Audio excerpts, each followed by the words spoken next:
El 28 de junio de 1914, cuando el heredero del trono austrohúngaro, archiduque Francisco Fernando, cae víctima de un terrorista serbio.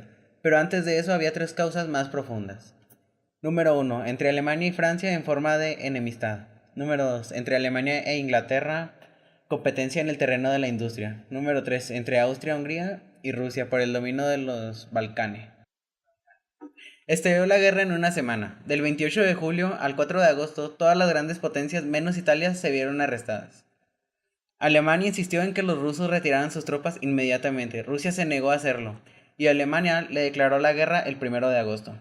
Los franceses comenzaron la movilización de sus fuerzas ese mismo día. Las tropas alemanas cruzaron la frontera de Luxemburgo el 2 de agosto y Alemania declaró la guerra a Francia el 3 de agosto. Primera etapa. Tras las declaraciones de la guerra, comienza la primera etapa de la Guerra Mundial llamada la Guerra de Movimientos en 1914. El plan de Alemania era evitar las guerras en dos frentes, por lo que quería derrotar primero a Francia en el frente occidental y después enfrentarse a Rusia en el oriental, ya que ésta tendría una movilización más lenta. Para ello, Alemania atravesaría Bélgica, un país neutral, y cerca de París, pero el contraataque francés y con la ayuda británica consiguen frenar el avance alemán. Además, Rusia se moviliza antes de lo esperado y pese a las victorias alemanas, la guerra queda estancada. Segunda etapa. Italia permaneció neutral hasta el 23 de mayo de 1915, cuando rompió su tratado con la Triple Alianza para satisfacer sus aspiraciones territoriales y declaró la guerra a Austria-Hungría. La segunda etapa de la Gran Guerra fue la Guerra de Trincheras, de 1915 a 1917. En este momento se añaden nuevos contendientes a cada bando. Triple Alianza. A ellos se une Bulgaria y el Imperio Otomano. El Imperio Otomano vive una situación difícil ya que los aliados alientan la revolución árabe y además comienzan a perseguirse a los cristianos que apoyaban a los aliados, lo que provoca el genocidio armenio. Triple Entente. Se incorporan principalmente las naciones de Italia, Rumania, pero también otras como Portugal.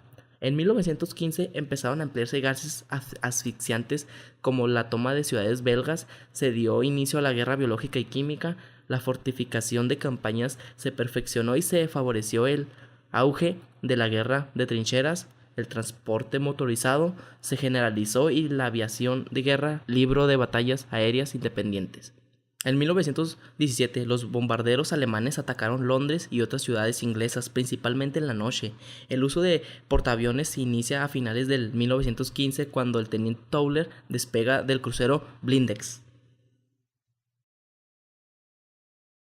Tercera etapa es la crisis de 1917, que acabó con el equilibrio que había hasta entonces por dos causas principalmente. Revolución rusa. Favorece a las potencias centrales y hace que comience a haber conversaciones de paz entre Austria-Hungría y Rusia. En esta fase, Rusia se retira para arreglar sus problemas internos de monarquía. Segundo, la declaración de guerra de los Estados Unidos y Alemania, producida por el bombardeo de los submarinos alemanes a varios neutrales americanos. Esto descarta la guerra del lado de los aliados y aunque Estados Unidos no presta mucha ayuda militar, sí proporciona una gran potencia económica. El 27 de octubre de 1918, Alemania consistió en aceptar las negociaciones de paz. Guillermo II debió entregar el poder, se extendía por toda Alemania en una revolución proletaria, que fue posteriormente sofocada. En Europa comenzaron los preparativos para la competencia de Versalles.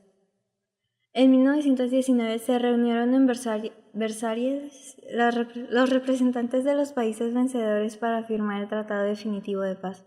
En ese mismo año, Alemania firmó el Tratado de Versalles, por lo que queda obligado a reducir drásticamente su ejército y armamento para pagar fuertes sanciones económicas como reparación. I'm TNT, I'm dynamite.